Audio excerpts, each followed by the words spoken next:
যে নবী সাল্লাল্লাহু আলাইহি ওয়াসাল্লাম দুনিয়ার বুকে তাশরিফ এনেই জন্মগ্রহণ করেই মহান আল্লাহর দরবারে সেজদা দিয়ে আমাদের জন্যে কেঁদেছেন, আমাদের নাজাতের জন্যে, মুক্তির জন্য আল্লাহর দরবারে সেজদা দিয়ে কেঁদেছেন।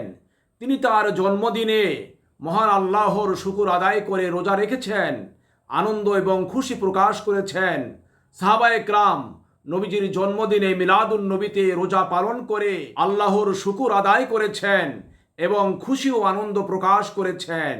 যে নবী সাল্লাল্লাহু আলাইহি ওয়াসাল্লাম রোজ হাসরে মহান আল্লাহর নিকট আমাদের জন্যে সাফায়াত করে সুপারিশ করে আমাদেরকে জান্নাত দিয়ে দিবেন, সেই নবীজি সাল্লাল্লাহু আলাইহি ওয়াসাল্লামের মিলাদুন নবীতে জন্মদিনে কোনো উম্মত কি খুশি না হয়ে আনন্দ প্রকাশ না করে পারে?